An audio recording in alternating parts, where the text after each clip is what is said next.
নমস্কাৰ দুপৰীয়া বাতৰিৰ সৈতে ষ্টুডিঅ'ত মই মধুমিতা গোস্বামী এতিয়া চাওঁ প্ৰধান বাতৰিসমূহ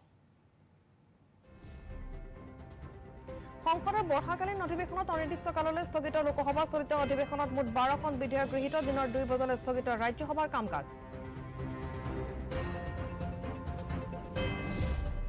বিৰোধী মিত্ৰজোঁটৰ উপৰাষ্ট্ৰপতি পদৰ প্ৰাৰ্থী উচ্চতম ন্যায়ালয়ৰ প্ৰাক্তন ন্যায়াধীশ বি সুদৰ্শন ৰেড্ডীৰ মনোনয়ন পত্ৰ দাখিল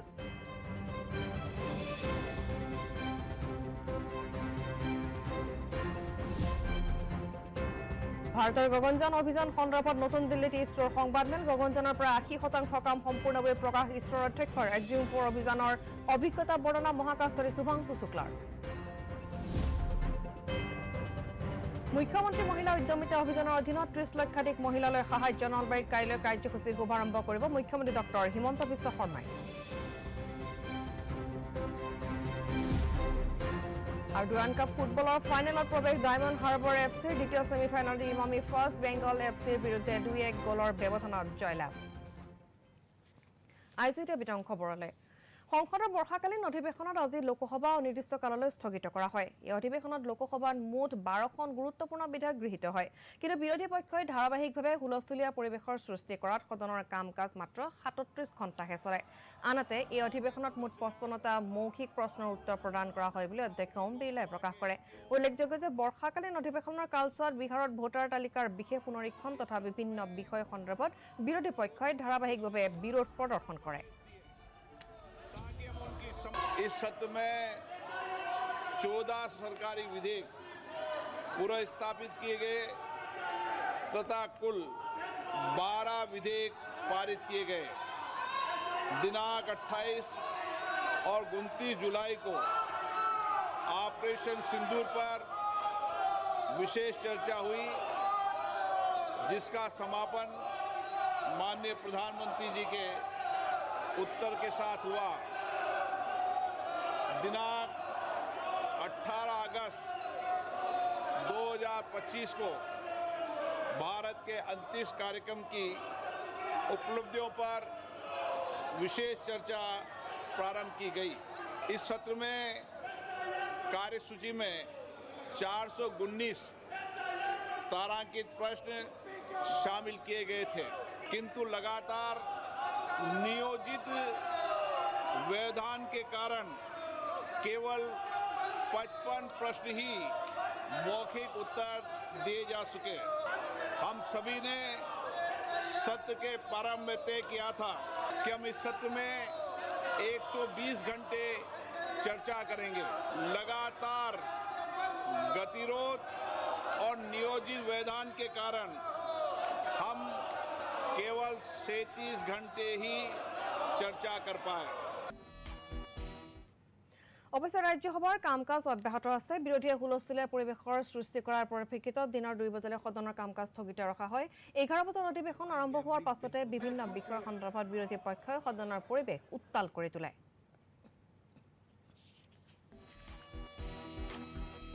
বিৰোধী মিত্ৰজোঁটৰ উপৰাষ্ট্ৰপতি পদৰ মনোনীত প্ৰাৰ্থী উচ্চতম ন্যায়ালয়ৰ প্ৰাক্তন ন্যায়াধীশ বি সুদৰ্শন ৰেড্ডী আজি মনোনয়ন পত্ৰ দাখিল কৰে ৰেড্ডীৰ মনোনয়ন দাখিলৰ সময়ত কংগ্ৰেছৰ সভাপতি তথা ৰাজ্যসভাত বিৰোধী দলপতি মল্লিকাৰ্জুন খাৰ্গে কংগ্ৰেছৰ সংসদীয় দলৰ অধ্যক্ষ সোনিয়া গান্ধী আৰু লোকসভাৰ বিৰোধী দলপতি ৰাহুল গান্ধী উপস্থিত থাকে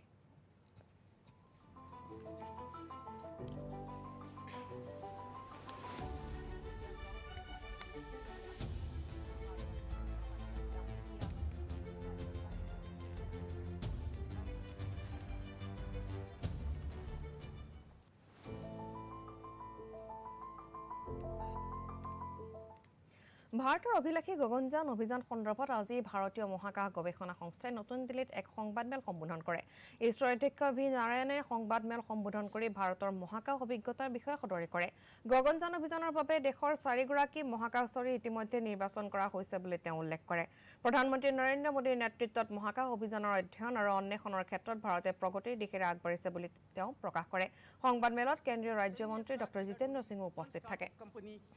in the space area in the country. Now today under the leadership of Honorable Prime Minister and Minister of State, we are having 300 plus startup companies in the space area. That shows the significant growth of the startup system.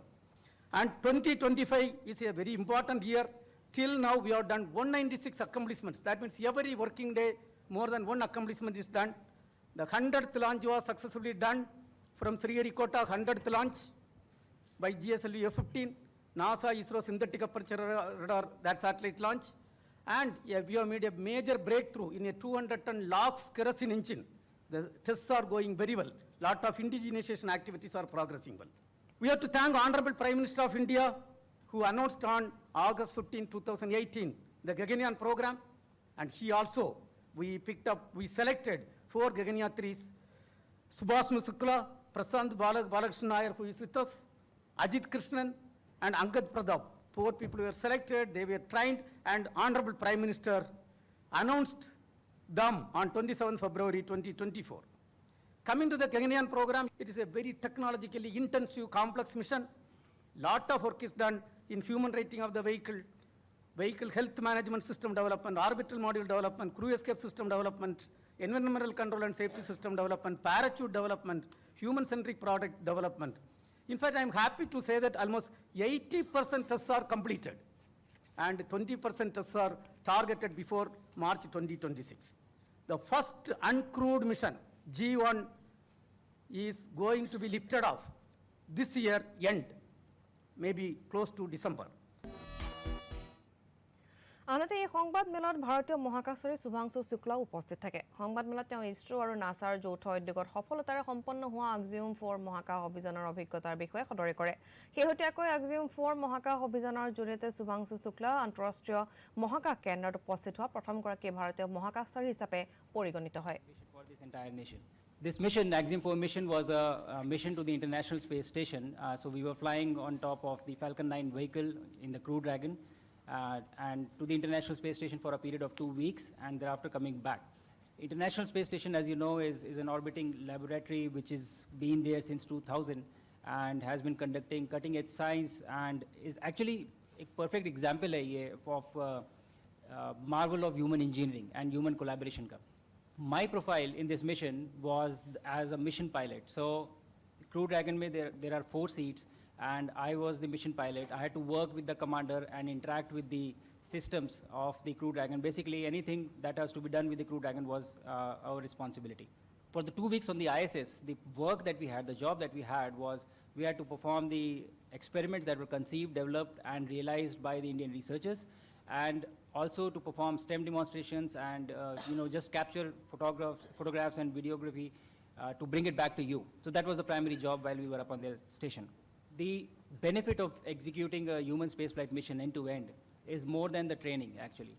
The supplementary knowledge that you get just by being there, the experience of it, the conversations that you have, the interaction that you have with people who have had a history of human spaceflight, it is invaluable. And I think all of this information that I have been able to collect in the past 1 year is going to be extremely useful for us for our own mission, the Gaganyaan and the Bharatiya Antariksh Station. And very soon we shall see somebody traveling up in our capsule from our rocket, from our soil. ভাৰতে বুধবাৰে উৰিষ্যাৰ চণ্ডীপুৰত integrated test range চমুকৈ ITR-ৰ পৰা পাৰমাণিকভাৱে সক্ষম মধ্যম দূৰত্বৰ ballistic missile অগ্নি 5-ৰ সফল পৰীক্ষণ সম্পন্ন কৰে ষ্ট্ৰেটেজিক ফৰ্চেছ কমাণ্ডৰ তত্ত্বাৱধানত হোৱা এই উৎক্ষেপণে ক্ষেপণাস্ত্ৰটোৰ সকলো কাৰ্যকৰী আৰু কাৰিকৰী পৰিমাপক বৈধতা প্ৰদান কৰে উল্লেখযোগ্য যে DRDA উন্নীত কৰা অগ্নি 5 হৈছে ভাৰতৰ উন্নত দীৰ্ঘ দূৰত্বৰ ক্ষেপণাস্ত্ৰৰ ভিতৰত অন্যতম আধুনিক নেভিগেশ্যন গাইডেন্স ৱাৰহেড আৰু প্ৰযুক্তিৰে সজ্জিত 5000 কিলোমিটাৰতকৈ অধিক ৰেঞ্জৰ ক্ষমতা সম্পন্ন অগ্নি 5 ভাৰতৰ পাৰমাণৱিক প্ৰতিৰোধক শক্তিশালী কৰিব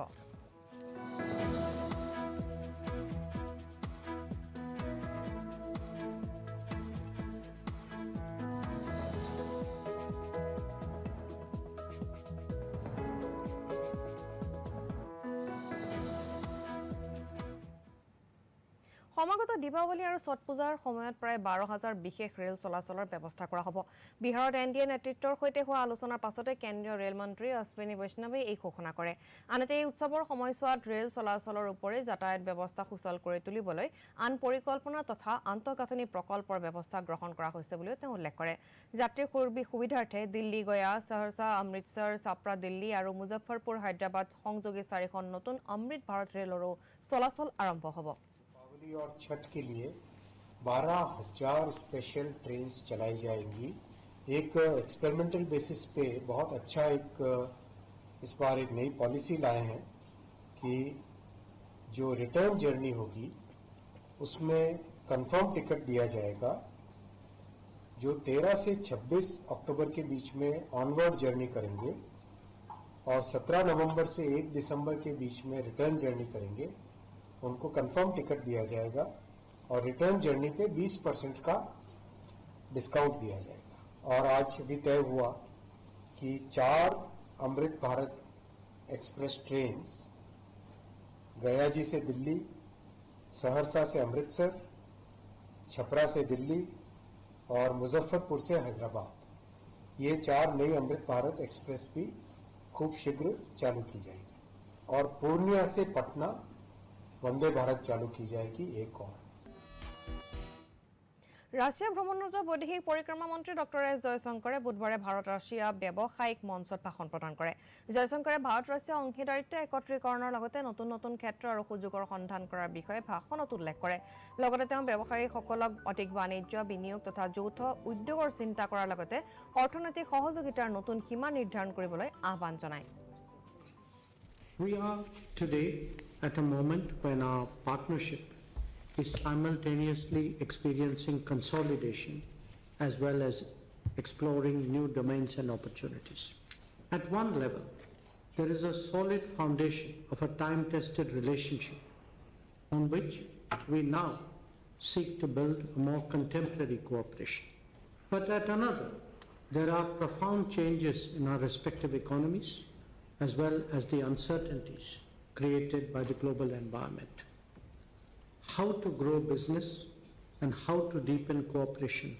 are no longer simple propositions. India and Russia have nurtured one of the steadiest relationships between major nations in current times, is now widely recognized. The Make in India and other such initiatives have opened up new windows for foreign businesses. The modernization and urbanization of India generate their own demands, flowing from shifts in consumption and lifestyle. Each of these dimensions represent an invitation for Russian companies to engage more intensively with their Indian counterparts. Jammu-Kashmir Kishtwar জিলাৰ ডাৱৰ বিস্ফোৰণত ক্ষতিগ্ৰস্ত চিটচি গাঁৱত আজিও একেৰাহে অষ্টম দিনলৈ অনুসন্ধান আৰু উদ্ধাৰ অভিযান অব্যাহত আছে।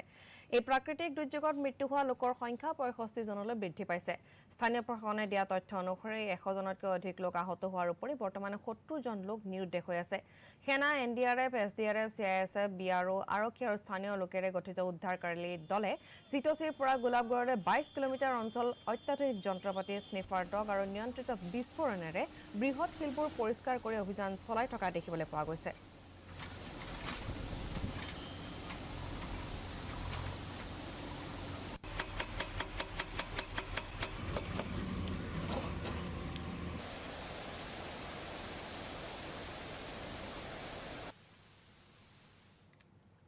কেন্দ্ৰীয় গ্ৰাহক সুৰক্ষা কৰ্তৃপক্ষ চমুকৈ CCPA ব্যক্তিগত বাইক আৰু টেক্সি কোম্পানীক বিভ্ৰান্তিকৰ বিজ্ঞাপন প্ৰকাশ কৰাৰ বাবে 10 লাখ টকা জৰিমনা ভৰিব লাগিব বুলি নিৰ্দেশ দিছে। উল্লেখযোগ্য যে এই কোম্পানীসমূহে গ্ৰাহকক অটো ইন 5 মিনিটছ বা গেট 50 rupees আৰু গ্যাৰাণ্টিড অটোৰ প্ৰতিশ্ৰুতি দিছিল। এক বিবৃতি যোগে CCPA এই বিজ্ঞাপনসমূহ ভুৱা, বিভ্ৰান্তিকৰ আৰু গ্ৰাহকৰ প্ৰতি অন্যায় বুলি ধাৰণা কৰিছে। এই ক্ষেত্ৰত কেন্দ্ৰীয় গ্ৰাহক সুৰক্ষা কৰ্তৃপক্ষই কোম্পানীসমূহক এনে ভুৱা প্ৰতিশ্ৰুতি তাৎক্ষণিকভাৱে কাৰ্যকৰী হোৱাকৈ বন্ধ কৰিবলৈ নিৰ্দেশ দিছে।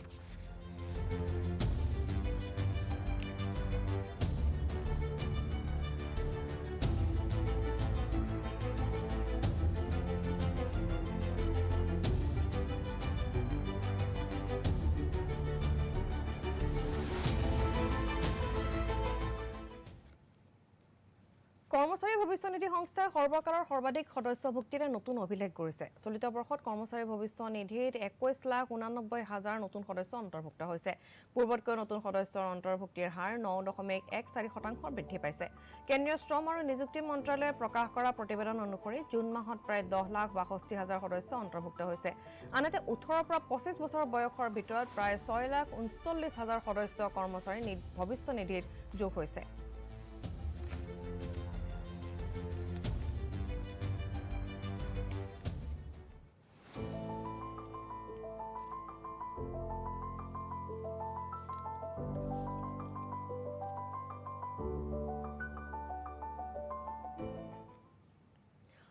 কৃষি বিশ্ববিদ্যালয়ৰ খাদ্য আৰু পুষ্টি বিভাগৰ উদ্যোগত আজি গুৱাহাটীৰ খানাপাৰাত এখন আলোচনা চক্ৰ অনুষ্ঠিত হয় শিশু স্বাস্থ্য আৰু পৰিপুষ্টি শীৰ্ষক এই আলোচনা চক্ৰত অসম কৃষি বিশ্ববিদ্যালয়ৰ উপাচাৰ্য ডক্টৰ বিদ্যুৎ চন্দ্ৰ ডেকাৰ লগতে অসম চৰকাৰৰ প্ৰধান সচিব মুকেশ সাহুৱে অংশগ্ৰহণ কৰে ইয়াৰ উপৰি এই অনুষ্ঠানত বিভিন্ন শিক্ষানুষ্ঠানৰ শিক্ষাৰ্থীসকলো উপস্থিত থাকে আজি আমি আমাৰ অসম কৃষি বিশ্ববিদ্যালয়ৰ যি সামূহিক বিজ্ঞান মহাবিদ্যালয় আছে তেখেতসকলৰ আৰু পাঠ নামৰ এটা অৰ্গেনাইজেশ্যন আছে এই দুইটা অৰ্গেনাইজেশ্যনৰ সহযোগিতাত আমি গুৱাহাটীত আমাৰ অসম কৃষি বিশ্ববিদ্যালয়ৰ যি আন্তঃৰাষ্ট্ৰীয় অতিথিশালা আছে তাত আমি গোট খাইছোঁহি এটা খুব গুৰুত্বপূৰ্ণ বিষয়ৰ পৰা আলোচনা কৰিবৰ কাৰণে যিটো আমাৰ শিশুৰ যিটো নিউট্ৰিশ্যন শিশুৰ পৰিপুষ্টি সংক্ৰান্তীয় কথা আলোচনা কৰিবৰ কাৰণে আমি ইয়াত গোট খাইছোঁহি বিভিন্ন ধৰণৰ যিবিলাক প্ৰগ্ৰাম গভৰ্ণমেণ্ট অফ আছামৰ চলি আছে যেনেকৈ পোষণ প্ৰগ্ৰাম এটা চলি আছে ICDS প্ৰগ্ৰাম এটা চলি আছে মিড ডে মিল এনেকুৱা ধৰণৰ চাইল্ড নিউট্ৰিশ্যনৰ ওপৰত যিখিনি প্ৰগ্ৰাম চলি আছে এই গোটেইবিলাক কথাৰ নতুন কথা কিছুমান আহিছে বৈজ্ঞানিক দৃষ্টিভংগী কিছুমান আহিছে এইবিলাক নতুন মানুহখিনি যিখিনি আজি আমাৰ মাজত আহিছে ষ্টেক হোল্ডাৰ তেখেতসকলক জনাবৰ কাৰণে এইখন মিটিং কৰা হৈছে আলোচনা কৰা হ'ব কি ধৰণে আমাৰ চাইল্ডৰ নিউট্ৰিশ্যন আমি ভালকৈ বঢ়াব পাৰোঁ মুখ্যমন্ত্ৰী মহিলা উদ্যমিতা অভিযানৰ অধীনত ৰাজ্য চৰকাৰে কৃষি হস্তশিল্প আদিৰ দৰে বিভিন্ন ঔদ্যোগিক ক্ষেত্ৰত 30 লক্ষাধিক মহিলা উদ্যমীক সহায় কৰিবলৈ 3000 কোটি টকাতকৈ অধিক মূলধন বিতৰণ কৰিব ৰাজ্যৰ 15খন জিলাত 22 আগষ্টৰ পৰা 28 ছেপ্টেম্বৰলৈ এই পদক্ষেপৰ মুকলি কৰা হ'ব কাইলৈ নলবাৰীত মুখ্যমন্ত্ৰী ডক্টৰ হিমন্ত বিশ্ব শৰ্মাই এই কাৰ্যসূচীৰ শুভাৰম্ভ কৰিব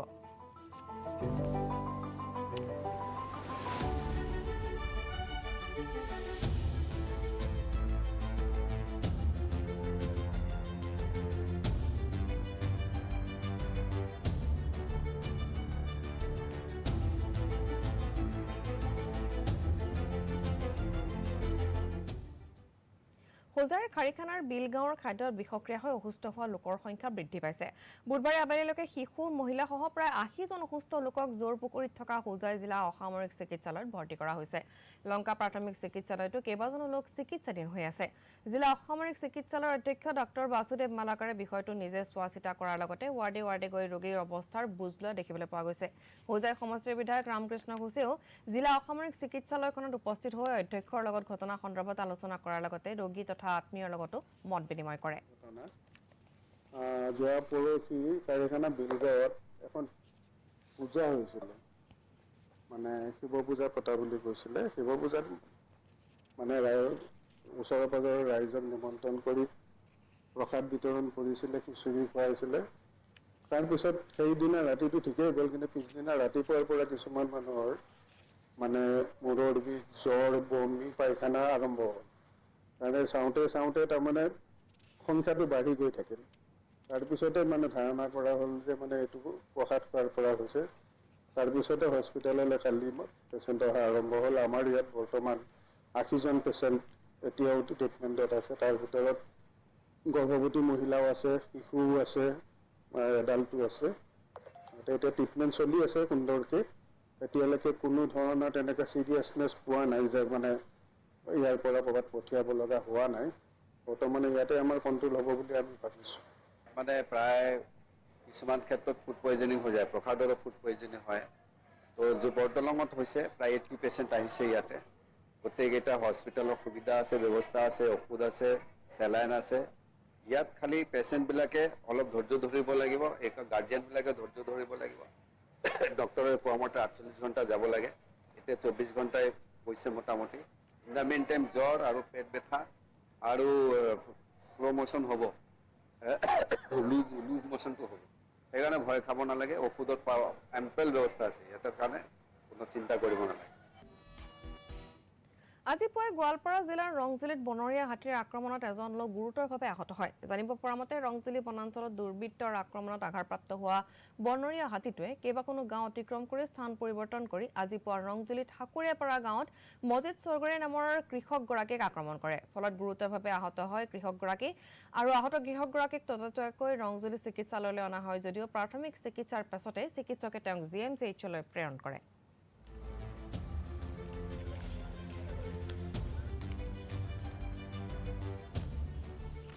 সন্মুখতে এটা হাতীৰ লগত যোগাযোগ হ'ল হাতীটোৱে খেদি গ'ল তাৰপিছত তেওঁ কচু গৈছিল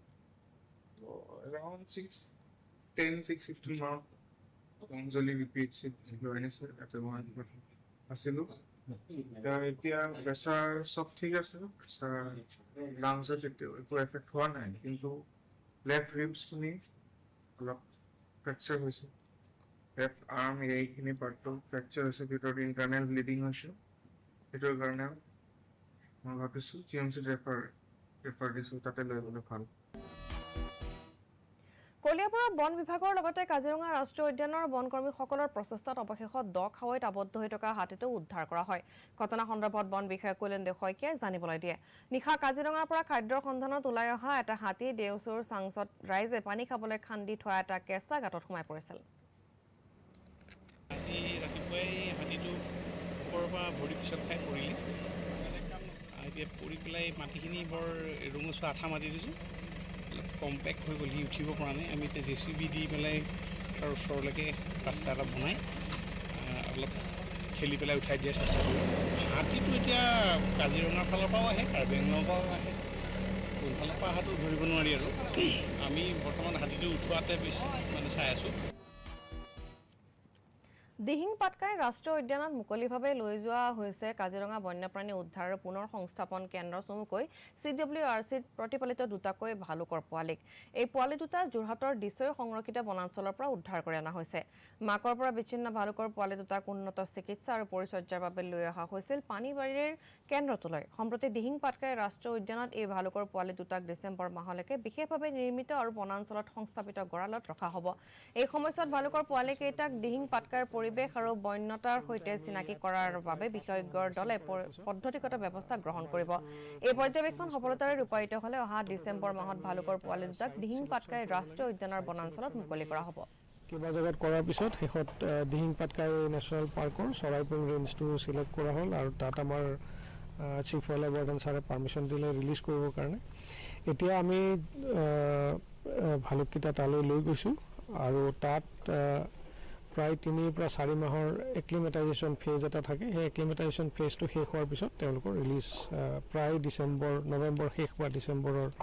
আৰ্লি পাৰ্টত হ'ব বুলি আমি আশা কৰিছোঁ অহা 22 আগষ্টত ছবিগৃহলৈ আহি আছে অসমীয়া চিনেমা তাৰিখ আজি বিনোদনত চাওক চিনেমাখনৰ নিৰ্মাতাৰ সৈতে এক বাৰ্তালাপ অহা 22 আগষ্ট আপোনালোকে মনত ৰাখিব এই তাৰিখটো কিয়নো এই তাৰিখটোতে মুক্তি লাভ কৰিবলৈ গৈ আছে এখন অসমীয়া চলচ্চিত্ৰ যিখনৰ নাম হৈছে তাৰিখ Congratulations,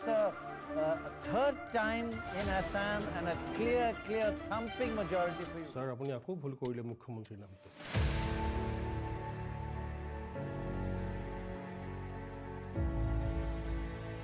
প্ৰথমতে আমি পৰিচালকৰ লগত কথা পাতিব বিচাৰিছোঁ মোৰ এটা পৰিকল্পনা আছিল যে সময়ৰ ওপৰত এখন ট্ৰাইলজি এখন বনাম যি সময়ে মানুহক কেনেদৰে জীৱনত প্ৰভাৱ পেলায় বা সময়ে যি সুখ দুখ কঢ়িয়াই আনে বা হাঁহি ফূৰ্তি কঢ়িয়াই আনে সেই সময়ে এটা মধ্যবিত্ত শ্ৰেণীক কেনেদৰে মানে তেওঁলোকৰ জীৱন সলনি কৰে সেই মূল উপজীব্য হিচাপে লৈ আমি 3খন চিনেমা নিৰ্মাণ কৰাৰ পৰিকল্পনা কৰিছিলোঁ তাৰে দ্বিতীয়খন চিনেমা আমি তাৰিখ নামেৰে নামাকৰণ কৰিছিলোঁ আৰু এটা কথা মেডিকেল ছায়েন্সত ইণ্ডিভিজুৱেল ভেৰিয়েশ্যন বুলি কথা এটা আছে প্ৰত্যেকটো কেছেই ডিফাৰেণ্ট আৰু এখন চিনেমা আচলতে সংগীত অবিহনে অসম্পূৰ্ণ আচলতে এখন চিনেমা হয়তো কেতিয়াবা চিনেমাখনৰ নামটো মনত নাথাকে কিন্তু সেই চিনেমাখনৰ সেই বিশেষ গীতটো আমাৰ মনত থাকি যায় আৰু যিহেতু সংগীতৰ কথা ওলাইছে গতিকে আমাৰ সৈতে তৰালী শৰ্মা বাইদেউ উপস্থিত আছে কি বিশেষ এবাৰ সংগীত দেখিবলৈ পাব শুনিবলৈ পাব আচলতে দৰ্শকে এই তাৰিখ চিনেমাখনত তাৰিখখন আচলতে সাউণ্ড প্ৰধান চিনেমা গোটেই চিনেমাখন সংগীতে সাউণ্ডক সহায়হে কৰিছে মানে শব্দক সহায় কৰিছে আৰু মেইন প্ৰটাগনিষ্ট অৰুণদা দুৰ্লভ দত্ত কোলে ইতিমধ্যে চৰিত্ৰ ৰূপায়ণ কৰিছে তেওঁ গোটেই চিনেমাখনত বিশেষত্ব এইটো যে তেওঁ ডায়লগে নাই তেওঁ নীৰৱতাই এটা কেৰেক্টাৰ আচলতে গোটেই ছবিখনত গতিকে নীৰৱতা মানুহে যেতিয়া কিবা চিন্তা কৰি থাকে এটা গীতিংকে সাউণ্ড পালেও ডিষ্টাৰ্ব হয় গতিকে আটাইতকৈ ডাঙৰ চেলেঞ্জ আছিলে মিউজিক কেনেকৈ কিন্তু সাউণ্ডে বহুতখিনি সহায় কৰিছে ৰূপম আছে আমাৰ লগত ৰূপমে এটা গান গাইছে গানটো এটা একদম এনেকুৱা সময়ত এটা গান আহে যিটো সময়ত আমি দুৰ্লভ দত্তৰ চৰিত্ৰটো মানে যেনেকৈ দেখি থাকোঁ প্ৰথম ভাগত সেই গানটোৰ সময়খিনিত আমি তেওঁক বেলেগকৈ দেখোঁ বেলেগ এটা সময়ত দেখোঁ আপুনি কি ভাবে মানুহজনক এই চিটুৱেশ্যনটোৰ পৰা উলিয়াই আনিব পৰা তাৰিখ এখন অত্যন্ত মৰমেৰে আৰু একদম আতুমটোকাৰী এখন সৰুকৈ নিৰ্মাণ কৰা ছবি আৰু সৰু ছবিবোৰক আচলতে আমি চাব এইকাৰণে লাগে কাৰণ ডাঙৰ ছবিবোৰৰ নিচিনা বাজেটো নাথাকে আৰু সৰু ছবিবোৰত আচলতে অৰ্থপূৰ্ণ ছবি বুলি আমি ক'ব পাৰোঁ তেনেকুৱা ধৰণৰ ছবি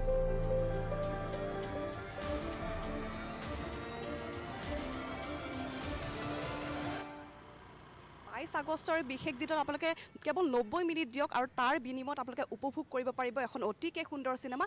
যিখন চাই কিন্তু আপোনালোকে এটা সুখী মনেৰে ঘৰলৈ উভতি যাব পাৰিব গতিকে 22 আগষ্ট ছবিগৃহলৈ আহক আৰু উপভোগ কৰক চিনেমা তাৰিখ মন্ত্ৰী উৰ্খাও গৌৰা ব্ৰহ্মই বুধবাৰে বিয়লি বাক্সা জিলাৰ চিমলাত Tikendrajit Narzary memorial mini cinema হলটো আনুষ্ঠানিকভাৱে উদ্বোধন কৰে বিটিচি পৰিষদৰ অৰ্থ সাহায্যৰে চিমলা বজাৰত নিৰ্মাণ হোৱা মিনি চিনেমা হলটো বড়ো ভাষাৰ বিশিষ্ট অভিনেতা টিকেন্দ্ৰজিৎ নাৰ্জাৰীৰ নামত উৎসৰ্গা কৰা হৈছে মিনি চিনেমা হলটি উদ্বোধন কৰি মন্ত্ৰী ব্ৰহ্মই এই চিনেমা হলটোৱে সাংস্কৃতিক পৰপথাৰক আৰ্থিকভাৱে সকাহ দিয়াৰ লগতে বড়ো তথা অন্যান্য খিলঞ্জীয়া ভাষাৰ চিনেমা প্ৰদৰ্শনত সুবিধা হ'ব বুলি মন্তব্য কৰে বিটিচি চৰকাৰৰ তৰফৰ পৰা আজি টিকেন্দ্ৰজিৎ বসুমতাৰী যাক আমি ফিল্মি নাম হিচাপে জালাকো বুলি জানো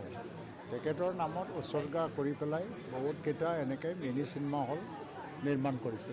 চিমলা বজাৰত আজি যি মিনি চিনেমা হল নিৰ্মাণ কৰা হ'ল প্ৰায় 1 কোটিতকৈ ওপৰত টকা ধাৰ্য কৰি পেলাই এইটো এটা খুব এটা ভাল খবৰ কাৰণ সংস্কৃতিৰ জগতত বড়ো চিনেমা বা যিটো এটা খিলঞ্জীয়াসকলৰ স্থানীয় মানুহৰ দ্বাৰা নিৰ্মিত চিনেমাবিলাকক প্ৰদৰ্শন কৰিবৰ কাৰণে চিনেমা হলৰ অভাৱ কিন্তু ইয়াত অন্যান্য জনগোষ্ঠীৰ পৰা স্থানীয়ভাৱে যিটো নিৰ্মিত ছবিবিলাকক প্ৰদৰ্শন কৰিবৰ কাৰণে এটা সুযোগ হ'ব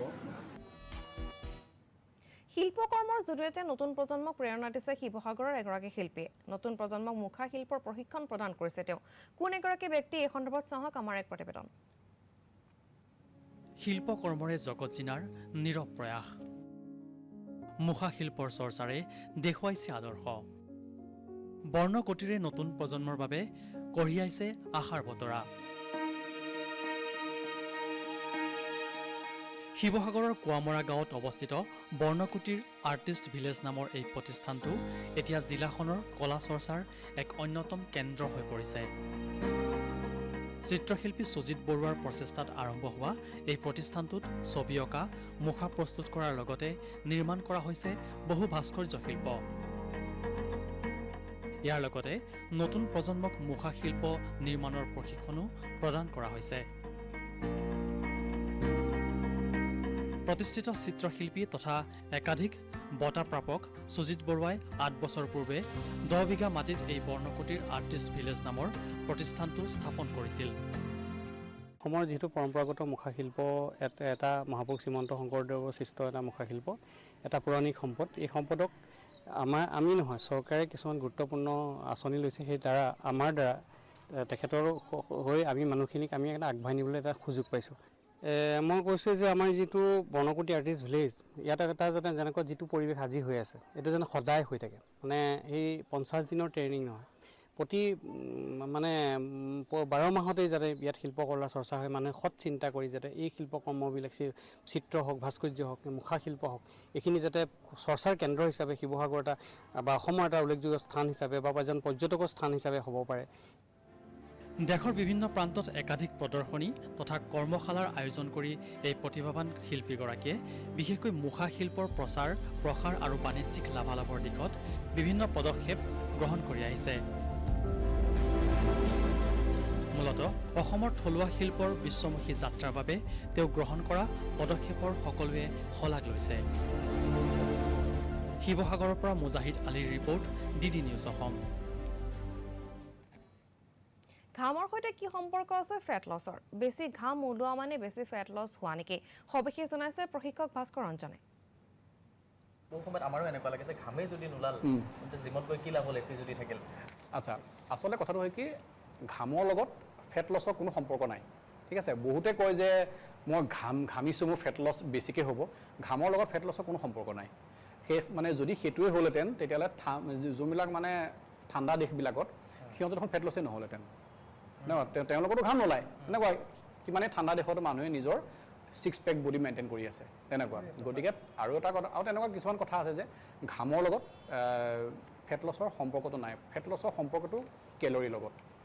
আমাৰ যদি বডিত যদি আমি লো কেলৰি মেইনটেইন কৰিব পাৰিছোঁ আমাৰ যেটো কেলৰি নিডছ সেইটো আমি যদি কাট কৰি যাব পাৰিছোঁ তেতিয়াহ'লে আপোনাৰ ফেট লছ হ'ব যদি আপোনাৰ কেলৰি যদি আপোনাৰ নিডছতকৈ বেছি আছে সেই এক্সট্ৰা কেলৰিখিনি আমাৰ সদায় বডিত ফেট হিচাপে ষ্ট'ৰ হ'ব মানে এটা কথা আছে নহয় কেলৰি কেতিয়াও ডেষ্ট্ৰয় নহয় আসলে সি ষ্ট'ৰ হয় সি বেলেগ এটা ফৰ্ম লয় ন গতিকে সায়েন্সটো সেইটোৱে তেনেকুৱা আমি সায়েন্সৰ পৰা আঁতৰি যাব নোৱাৰোঁ ফিটনেছটো এটা সায়েন্সেই তেনেকুৱা চ' আপুনি যিখিনি এক্সট্ৰা কেলৰি ল'ব বডিত সেইখিনি ডেষ্ট্ৰয় নহয় আপোনাৰ ফেট হিচাপে ষ্ট'ৰ হ'ব বডিত আমাৰ বডিৰ মেকানিজমেই সেইটো এক্সট্ৰা ফেটছখিনি সি ষ্ট'ৰ কৰে এক্সট্ৰা এনাৰ্জিখিনি ষ্ট'ৰ কৰিব 170 সংখ্যক ডুৰাণ্ড কাপ ফুটবলৰ দ্বিতীয়খন সেমিফাইনেলত জয়ী হয় ডায়মণ্ড হাৰ্বাৰ এফচিয়ে ফাইনেলত প্ৰৱেশ কৰিছে বুধবাৰে কলকাতাৰ বিবেকানন্দ যুৱ ভাৰতী ক্ৰীড়াংগনত অনুষ্ঠিত সেমিফাইনেলত ডায়মণ্ড হাৰ্বাৰ এফচিয়ে ইমামি ইষ্ট বেংগল এফচিৰ বিৰুদ্ধে 2-1 গলৰ ব্যৱধানত বিজয় সাব্যস্ত কৰে ফাইনেলত দলটোৱে নৰ্থ ইষ্ট ইউনাইটেড এফচিৰ বিৰুদ্ধে অৱতীৰ্ণ হ'ব কলকাতাৰ বিবেকানন্দ যুৱ ভাৰতী ক্ৰীড়াংগনত অহা শনিবাৰে ঐতিহ্যমণ্ডিত ফুটবল প্ৰতিযোগিতাখনৰ ফাইনেল অনুষ্ঠিত হ'ব শেষ কৰাৰ পূৰ্বে প্ৰধান বাতৰিসমূহ আকৌ এবাৰ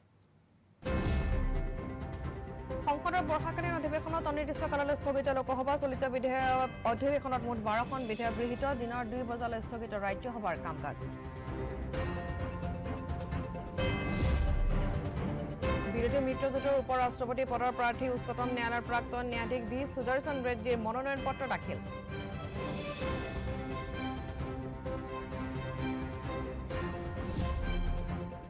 ভাৰতৰ গগনযান অভিযান সন্দৰ্ভত নতুন দিল্লীত ইছৰোৰ সংবাদমেল গগনযানৰ পৰা 80% কাম সম্পূৰ্ণ বুলি প্ৰকাশ ইছৰোৰ অধ্যক্ষ এক্সিম 4 অভিযানৰ অভিজ্ঞতা বৰ্ণনা মহাকাশচাৰী শুভাংশু শুক্লাৰ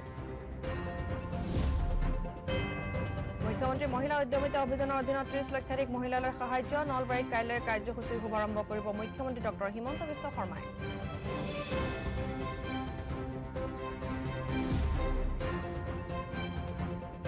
আৰ ডুৰান্ড কাপ ফুটবলেৰ ফাইনালত প্ৰবেশ ডায়মন্ড হাৰ্বাৰ এফসিৰ দ্বিতীয় সেমিফাইনালত ইমামি ইস্ট বেঙ্গল এফসিৰ বিৰুদ্ধে 2-1 গলৰ ব্যৱধানত জয়লাভ এতিয়া বাতৰি ইমানেই চাই থাকিব দিদি অসম ধন্যবাদ